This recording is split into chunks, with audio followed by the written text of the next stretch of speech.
ہار گیا، پاکستان ہار گیا تو کیا ہو گیا؟ ہار گیا بھائی، گیند بلے کا میدان ہے، ہار جائے کچھ اس سے کچھ بھی نہیں ہوتا. پاگلوں کی طرح وہ کھلاڑی بھی پڑے ہوئے ہیں میدان میں، وہ بھی کلابازیاں کھا رہے ہیں جیسے پتہ نہیں کیا ہو گیا. تو ہمیں تو نہ جیتنے کی کوئی خاص خوشی ہوتی ہے، نہ ہارنے پر کوئی خاص بولو غم ہوتا ہے. کھیل ہے یار، کھیل کو کھیل سمجھو. وہ پاگل ہے، تم تھوڑی پاگل ہو. ہمارے پاس ٹینشن کی اور کم چیزیں ہیں جو ہم ان چیزوں پہ یار. قومیں کھیل ہے نا، کھیل، اس میں ہار بھی ہوتا ہے، تھوڑا سا خوشی ہو جائے جیت گیا ہے بھائی، جیت گیا تو تھوڑا ہاں ہاں وہ بس ختم. اس سے زیادہ کھیلوں پہ خوشی منانا یہ آپ کے پاگل ہونے کی علامت ہے. کھیل ہے، کھیل ہے. لوگ کہتے ہیں قوموں کی تقدیریں بدل رہی ہیں تقدیریں، لیکن بے وقوفوں کی تقدیریں بدل رہی ہیں اس سے.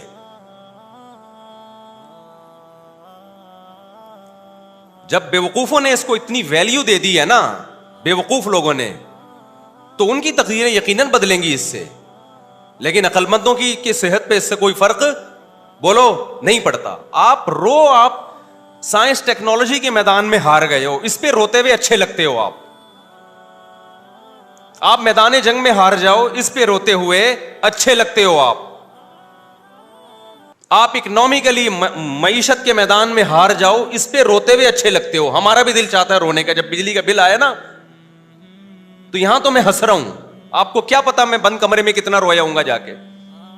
سبھی روئے ہیں نا، کوئی میرے اکیلے کی بات نہیں ہے. اس پہ روتا ہوا اچھا لگ رہا ہے کہ ابے اتنا بل تیرا باپ دے گا کیا. وہ آ گیا تھا کہ الیکٹرک والا بجلی کاٹنے کے لیے، تو ہمارے لڑکوں نے بولا اتنا بل تیرا باپ دے گا کیا. خیر وہ تو کاٹ کے چلے جاتے ہیں. میں تو سوچ رہا ہوں کہ جڑ سے اڑا دو بجلی کا کنیکشن یار، اندھیروں میں رہو، اندھیروں میں. ایک آدمی کا کسی گاؤں سے فون آیا، مفتی صاحب پورے گاؤں کی بجلی کٹ گئی ہے، کچھ زکوٰۃ صدقہ بھیج دو اللہ کے نام پہ. سولر پلیٹیں لگانی ہیں میں نے، سولر پلیٹیں. میں نے کہا دیکھو خالی تمہاری بجلی کٹی ہوتی نا، باقی گاؤں والوں کی نہیں کٹی ہوتی تو سمجھ میں آتا ہم زکوٰۃ دے دیتے، آپ سولر پلیٹیں لگا دیتے. جب سارے گاؤں کی کٹ گئی تو جب سب اندھیرے کو انجوائے کر رہے ہیں تو آپ بھی کیا کرو، انجوائے کرو. اب وہ ہوشیار ہو گیا کہ اگلی دفعہ زکوٰۃ مانگنے کے لیے اسٹائل کیا کرنا پڑے گا، چینج کرنا پڑے گا. یہ والا اسٹائل سے کام نہیں بنا. سمجھ رہے ہو کہ نہیں سمجھ رہے؟ کسی نے مجھ سے کہا کہ پورے گاؤں میں قربانی نہیں ہوتی، گوشت ہی نہیں آتا. مفتی صاحب ہمارے گھر پہ نہیں ہو رہی، سب جگہ ہوتی تو گوشت آ جاتا. میں نے کہا جب پورے گاؤں میں ہی نہیں ہو رہی تو پھر آپ کے بھی نہیں ہو رہی. یا تو اتنا سارے کھا رہے ہوتے آپ بیچارے، تو جس غم میں سب برابر کے شریک ہوتے ہیں وہ غم پھر غم نہیں لگتا. تو ہونا یہ چاہیے کہ الیکٹرک والوں کو بولو کہ پورے محلے کی بجلی قیامت تک کے لیے جڑ سے خاتمہ کر دو. اس کا نہ رہے گا بانس، نہ بجے گی بانسری. اس کے بڑے فضائل ہیں. رات کو ٹائم پہ سو جاؤ گے جب اندھیرے ہوں گے. آپ کہو گے گرمی میں سوئیں گے کیسے؟ ایک ہفتہ نیند نہیں آئے گی، اس کے بعد تمہارے باپ کو بھی نیند آئے گی. گرمی میں نیند ایسی چیز ہے جو ہم سے پوچھ کے نہیں آتی، ہم پہ مسلط ہوتی ہے. دیکھو اس کی ایک مثال دیتا ہوں. اب ایسا نہ ہو کہ الیکٹرک والے میری بجلیاں کاٹ کے چلے جائیں کہ یار یہ تو باقیوں کی کاٹیں، اس کو تو ضرورت ہی نہیں ہے بجلی کی. بھائی کاٹو تو سب کی بجلی کاٹو، خالی ہمارے اکیلے کی نہیں کاٹو. ہم یہ کہہ رہے ہیں، سمجھ رہے ہو؟ سب کی بجلی کاٹ دو، سکون میں آ جائیں گے یار. یہ رات کو انٹرنیٹ پہ بیٹھنا، موبائل، ٹک ٹاک، ان چیزوں سے جان چھوٹ جائے گی. آپ مجھے ایک بات بتاؤ، شور میں نیند نہیں آتی نا، لیکن ٹرین میں تو آ جاتی ہے، اتنا شور ہو رہا ہوتا ہے. کیوں بھائی؟ تھوڑی دیر تک نہیں آئے گی، جب نیند کا غلبہ ہوگا تو نیند اسی شور کی عادی ہو جاتی ہے. پھر تو ٹرین رکے گی تو آنکھ کھل جائے گی، یہ آواز ایک دم بند کیوں ہو گئی ہے. ٹھیک ہے، تو یہ جو گرمی میں نیند نہیں آئے گی 4-5-6 دن نہیں آئے گی، اس کے بعد باڈی اسی کی عادی ہو جائے گی. باڈی اسی کی عادی ہو جائے گی. دیکھو میں پنکھوں کا عادی ہوں، اے سی کا عادی نہیں ہوں، تو میں پنکھا ہی چلا کے سوتا ہوں. مجھے پنکھے کی جو آواز ہے نا ڈنگ ڈنگ، اور جتنا پرانا پنکھا ہوگا اتنی اچھی نیند آتی ہے مجھے. تو ہمارے گھر والے کہتے ہیں بھائی یہ پنکھے کی آواز سے نیند خراب ہو رہی ہے. میں کہتا ہوں یہ میرے لیے لوری ہے، اور جتنا پرانا پنکھا ہوتا ہے مجھے نیند اتنی اچھی آتی ہے، کیونکہ اچھا پنکھا ہوگا اس میں آواز کم ہوگی. پرانا پنکھا ڈنگ ڈنگ ڈنگ ڈنگ ایسے آواز آ رہی تھی، ڈنگ ڈنگ ڈنگ. وہ پرانا زمانہ مجھے یاد آتا ہے یار. ونس اپون اے ٹائم اس طرح کے پنکھے ہوا کرتے تھے. تو مجھے اپنا بچپن یاد آتا ہے. ہمارے ایک شاید میری دادی کو جہیز میں ملا تھا, ایک پڈسل فین تھا, ٹھیک ہے, وہ ایسے ہی گھومتا تھا ڈنگ ڈنگ ڈنگ کر کے. مجھے وہ زمانہ یاد آتا ہے اور بڑی سکون کی نیند آتی ہے. میں کہیں بھی جاتا ہوں پنکھا تلاش کرتا ہوں, یار پنکھا چلاؤ ڈنگ ڈنگ ڈنگ, نہیں تو نیٹ پہ پنکھا لگا کے, پنکھے کی آوازیں انٹرنیٹ پر بھی ہیں, اس سے پتہ چلتا ہے صرف ہماری بیماری نہیں ہے, بہت سے لوگوں کی ہے یہ. انٹرنیٹ پہ لوگوں نے پنکھے کی آوازیں یوٹیوب میں ڈالی ہوئی ہیں. تو جس چیز کا اپنی باڈی کو عادی بناؤ گے بھائی, وہ عادی بن جائے گی. اب میں سعودی عرب میں 2 مہینے رہا تو ہوٹلوں میں ہی رہا جاتا ہے, وہاں پہ دھوپ ہی. اب جب حرم میں نکلو گے تو دھوپ ہوگی, ورنہ دھوپ نہیں ہے. اتنا ڈپریشن ہوئی ہے, ایک ٹینشن ہوئی ہے بھائی, یہ کیسے گھر ہے, نہ دھوپ نہ وینٹیلیشن. ہم تو کراچی آئے تو یہاں دیکھا کہ یار دھوپ بھی ہے, ہوا بھی, ہو ایسا دماغ کو سکون ملا. تو بجلی کے جو بل آ رہے ہیں یہ کم نہیں ہوں گے. آپ اپنے حکمرانوں سے امیدیں لگانا چھوڑ دو. اس کا حل یہ کہ کوئی پتھر سے نہ مارے میرے دیوانے کو, بم کا زمانہ ہے اڑا دو سالے. تو ایک ایک کر کے کنیکشن نہ کاٹو میرے بھائی, پورے ملک کی ایک دم سے بجلی اڑا دو. 1 مہینہ لگے گا پرانی روٹین پہ ہمیں سیٹ ہونے میں. اس کے بہت سارے فائدے ہوں گے. جلدی سوئیں گے, صبح جلدی اٹھیں گے, اور پسینہ نکلے گا. آپ پسینہ نکلنا اتنا, دیکھو گرم علاقے کے لوگوں کی عمریں لمبی ہوتی ہیں, ٹھنڈے علاقے کے لوگ ویسے لال ٹماٹر ہوتے ہیں, عمریں بہت کم ہوتی ہیں. ٹھنڈے علاقے فالج, بلڈ پریشر, یہ زیادہ تر ٹھنڈے علاقوں کی بیماریاں ہیں. گرم علاقے کے جو پسینے جب نکلتے ہیں نا, باڈی میں فلیکسیبلٹی رہتی ہے, لچک رہتی ہے, تو باڈی صحیح رہتی ہے انسان کی, پسینہ نکلتا ہے. تو میں یہ عرض کر رہا تھا کہ ہمارے نبی صلی اللہ علیہ وسلم کو اللہ نے دولت دی, مگر آپ نے رکھی نہیں, جس کی وجہ سے ہمارے نبی کا لائف اسٹائل ایسا تھا کہ اس میں عیش و عشرت کا کوئی سامان نہیں تھا. لیکن اگر کسی نے پیسہ رکھا ہو پھر اگر وہ استعمال نہ کر رہا ہو تو یہ کنجوسی کا اعلیٰ درجہ ہے, شریعت اس کو پسند نہیں کرتی. آج لوگ پیسہ رکھتے ہیں, پیسے ان کے پاس جو ہے نا وہ فراری رکھنے کے ہیں اور گھوم رہے ہیں پھٹ پٹی پر, اور جب ان سے پوچھا جائے کہ یار یہ تمہارا لائف اسٹائل کیسا ہے تو جواب دیتے ہیں ہمارے نبی کی زندگی کیا تھی, سادہ تھی. تو بھائی ہمارے نبی کے اکاؤنٹ میں پیسے نہیں ہوتے تھے, آپ کے تو اکاؤنٹ میں پیسے ہیں, آپ کے تو بحریہ ٹاؤن میں پلاٹ ہیں, پھر جو کی روٹی کھا رہے ہوتے ہیں. ہمارے حضرت ایک دعوت میں گئے, ایک پیر صاحب نے نا, مرید نے دعوت کی, مرغے رکھ دیے, نہاریاں, اور وہ ایک پیر صاحب جو تھے اس کے جاہل پیر تھے, وہ پیر صاحب نے کہا یہ کیا رکھا اتنا کھانا, ہمارے نبی تو جو کی روٹی کھایا کرتے تھے, یہ کیا مرغے پکا کے اور بریانی اور نہاری, یہ کیا ہے یہ؟ تو حضرت نے فرمایا یہ آپ کے لیے نہیں ہے, یہ میرے لیے. آپ ان کے لیے بھائی کوئی مسور کی دال لے آ بنا کے. سمجھ میں آ رہی بات؟ تو ایفیشنسی جھاڑنے کی کوشش کی جا رہی ہے. بھائی نبی صلی اللہ علیہ وسلم کے پاس تو کچھ تھا ہی نہیں, جو تھا تو شام سے پہلے صدقہ. پیر صاحب آپ کا جو مرید ہے اس کے اکاؤنٹ میں ابھی بھی 1 کروڑ روپے پڑے ہوئے ہیں, اور آپ کا اکاؤنٹ کون سا خالی ہے؟ آپ کی جیبوں میں ابھی بھی لفافے پڑے ہوئے ہوں گے, ابھی بھی لفافے پڑے ہوئے ہوں گے. یا تو سارا صدقہ کر دو, مرید سے بھی بولے سب صدقہ کر دے اور غریب ہو کے بیٹھ جائے. پھر بیچارے کے پاس کچھ ہے ہی نہیں تو پھر جو کی روٹی کھلائے گا, تو کھاؤ بھی جو کی روٹی. سمجھتے ہو کہ نہیں سمجھتے ہو؟ تو یہ کانسیپٹ کلیئر کرنا بہت ضروری ہے کہ دین کا اس سے تعلق نہیں ہے کہ آپ کی گاڑی اچھی ہے, آپ کے کپڑے اچھے ہیں, آپ کے جوتے اچھے ہیں. اگر آپ کے پاس پیسہ ہے تو پھر اگر آپ کی گاڑی اچھی نہیں ہے تو پھر آپ بے دین ہیں, کیونکہ آپ اپنے اوپر خرچ کرتے ہوئے موت آ رہی, اور آج آ رہی ہوتی ہے. آپ کو لگا ہوگا کہ ایک آدمی لینڈ کروزر میں گھوم رہا ہے, بڑی لگژری لائف ہے. ابے بھائی اس کے پاس جو پیسہ ہے نا وہ اس سے بھی اوپر کا ہے, وہ بچایا ہوا بہت زیادہ ہوتا ہے اور دکھا بہت کم رہا ہوتا ہے. اور علماء صالحہ کے پاس ہم نے دیکھا ہے, اہل اللہ کے پاس جتنا ہوتا ہے وہ چھپاتے نہیں ہیں, وہ لوگوں پہ بھی خرچ کرتے ہیں, اپنی ذات پہ بھی, کیونکہ وہ کہتے ہیں دنیا مسافر خانہ ہے. نبی کا ارشاد ہے کہ تیرا پیسہ صرف وہ ہے جو کھا کے ختم کر دیا, پہن کے پرانا کر دیا, باقی تمہارا کچھ بھی نہیں ہے. بہت سی چیزیں پنجابی زبان نے حل کی ہماری, کھلا کھاؤ تے انجوائے کرو, ہاں اسراف نہ کرو, اپنی اوقات سے زیادہ خرچ نہ کرو. یہ قرآن نے منع کیا, جتنی اوقات ہے اس کے اندر اندر رہو. ایسا نہ ہو کہ ایک روڈ اڑا دیا اور کل بھیک مانگ رہا ہے لوگوں سے, ضرورت جو ضروری خرچے ہیں وہ بھی پورے نہیں ہو رہے. تو یہ اللہ تعالیٰ ہمیں جو ہے نا سمجھنے کی, اور یہ بیلنس ہماری زندگی میں اللہ تعالیٰ پیدا فرمائے. وما علینا الا البلاغ. سنتوں کے بعد انشاءاللہ سوال جواب کا سیشن ہوگا, جو بیٹھنا چاہیں بیٹھ سکیں. اللہ اکبر. مہر کی رقم 2 تولے سونا اور 1 لاکھ روپے نقد. اچھا 2 نکاح ہیں, دوسرا بھی ہے, 2 عدد دولہا.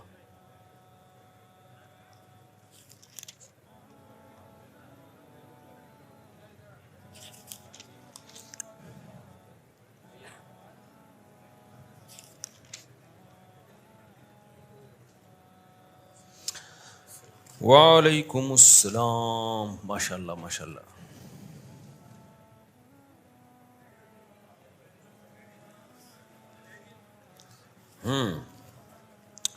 ریان مجیب بل سید مجیب احمد آپ ہیں, اور دوسرے دولہا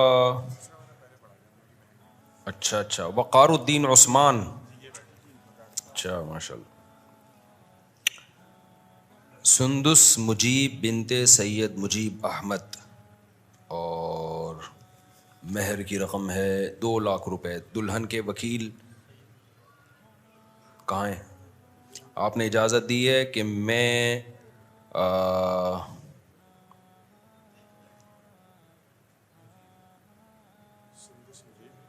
آگے اچھا سندس مجیب ول سعید مجیب احمد کا نکاح 2 لاکھ روپے مہر میں وقار الدین عثمانی ول قطب الدین حقانی عثمانی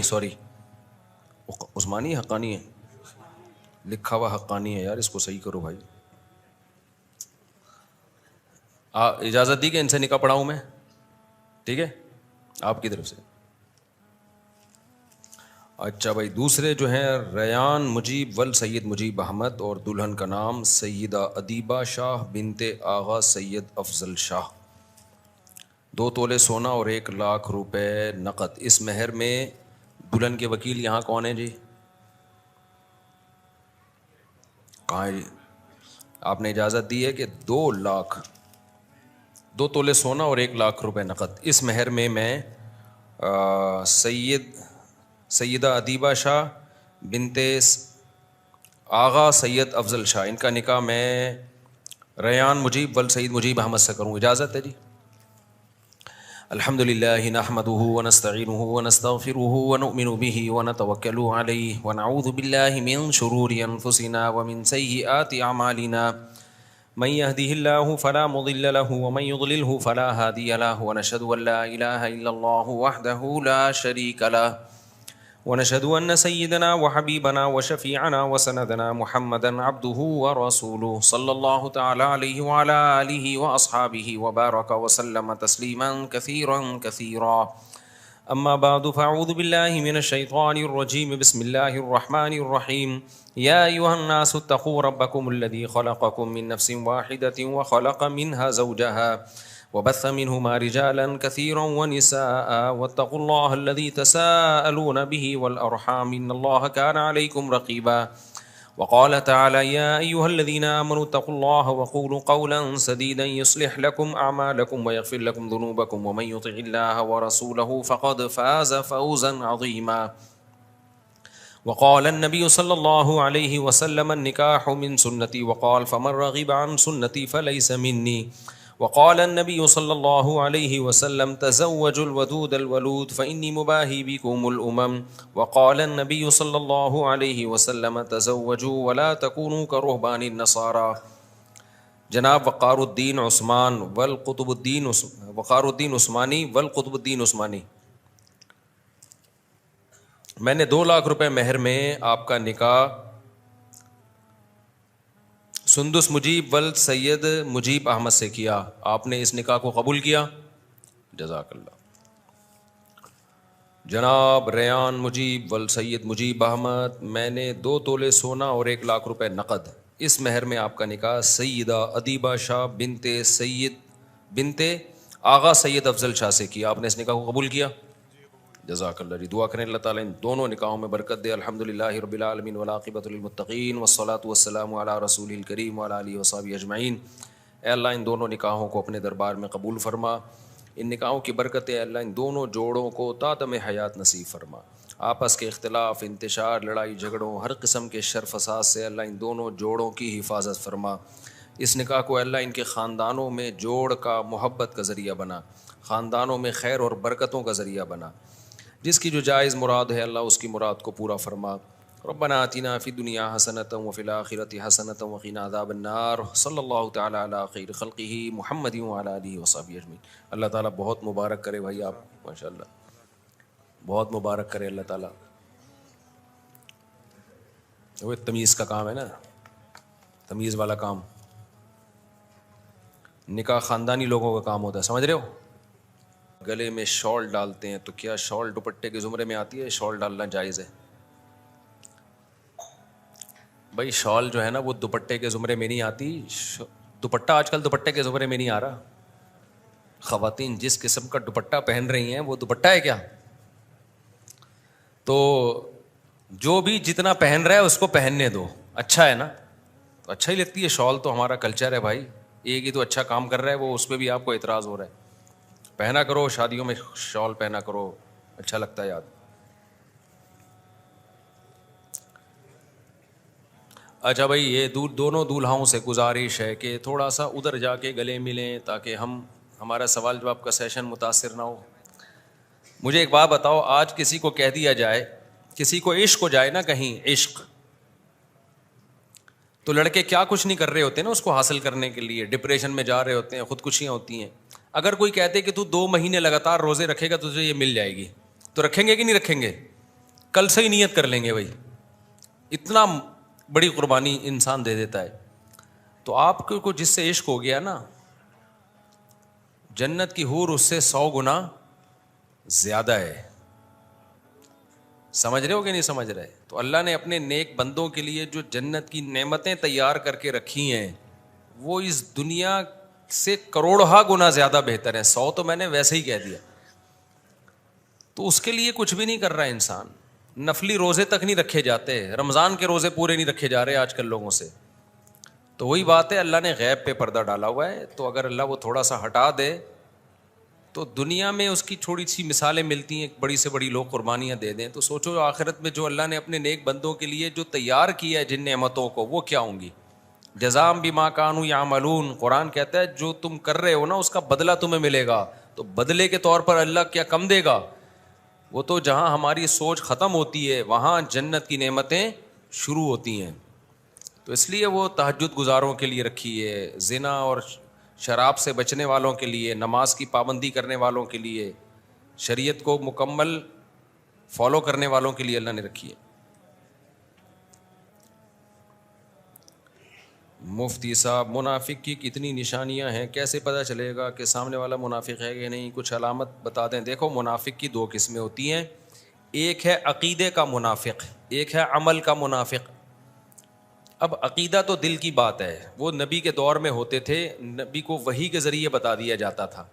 وہ آج کل تلاش کرنا نہ ہمارے بس میں اور نہ ہم اس کے مکلف ہیں. ہم مکلف ہیں زبان کے. اپنے آپ کو زبان سے کوئی مسلم کہہ رہے ہے تو ہم نے کیا ماننا ہے؟ مسلمان. ایک ہوتا ہے عملی منافق. تو عملی منافق مارکیٹ میں ہول سیل کے حساب سے ملیں گے آپ کو. بول کچھ رہے ہیں اور دل میں کچھ اور ہے. تو نبی نے 4 علامتیں بتائی ہیں. اذا وعد اخلفا، فرمائے نبی نے کہ منافق کی 4 علامتیں. جب وعدہ کرے تو خلاف ورزی، اسی وقت نیت ہوتی ہے کہ میں جھوٹ بول رہا ہوں، ٹوپی کرا رہا ہوں. اور اذا حدث کذبا، بات کرتا ہے تو جھوٹ بولتا ہے، پتہ ہی نہیں چلتا کہ کم بخت سچ بول رہا ہے. یا بہت سے لوگ ہوتے ہیں نا اتنا جھوٹ بول چکے ہوتے ہیں اب ان کی کسی بات کا اعتماد نہیں رہتا، پھینکتے جاتے ہیں. تیسری بات، وَإِذَا اؤْتُمِنَ خَانَ، جب اسے امانت دی جاتی ہے، اس پہ ٹرسٹ کیا جاتا ہے تو ڈنڈی مارتا ہے بیچ میں. وہ سمجھ رہے ہو؟ اور ایک چوتھی علامت، وَإِذَا خَاصَمَ فَجَرَ، جب بحث مباحثہ کرتا ہے نا تو گالی گلوچ پہ آتا ہے، اوقات دکھانے پہ آ جاتا ہے. دلائل سے بحث کبھی بھی نہیں کرتا. جس کے پاس دلائل ہوتے ہیں وہ دلیل سے بات کر رہا ہوتا ہے، جس کے پاس دلائل نہیں ہوتے وہ ادھر ادھر کی پھینک رہا ہوتا ہے بیٹھ، سامنے والے کو نیچا دکھانے کی. اکثر لوگ ذاتیات پہ آ جاتے ہیں نا، بھئی آپ کی بات کے بعد دلیل نہیں ہے تو فلانا ایسا ہے، تو ڈھمکانا ایسا ہے، یہ مولوی ایسے ہوتے ہیں، جو فلانے ایسے ہوتے ہیں. ابے تو چھوڑو تو مولوی کیسے ہوتے ہیں، ابھی جو آپ سے بات چل رہی ہے اس کا جواب چاہیے ہمیں. مولوی کیسے ہوتے ہیں، مدرسوں میں کیا ہوتا ہے، یہ موضوع نہیں ہے. تو حدیث میں منافق کی علامت بتائی گئی ہے کہ وہ ذاتیات پہ آ جاتا ہے، گالی گلوچ پہ آ جاتا ہے. ہاں کسی کو ستایا جائے اس پہ وہ جھگڑے کے دوران گالی گلوچ پہ آ جائے وہ ایک الگ بات ہے, لیکن بحث کے دوران بات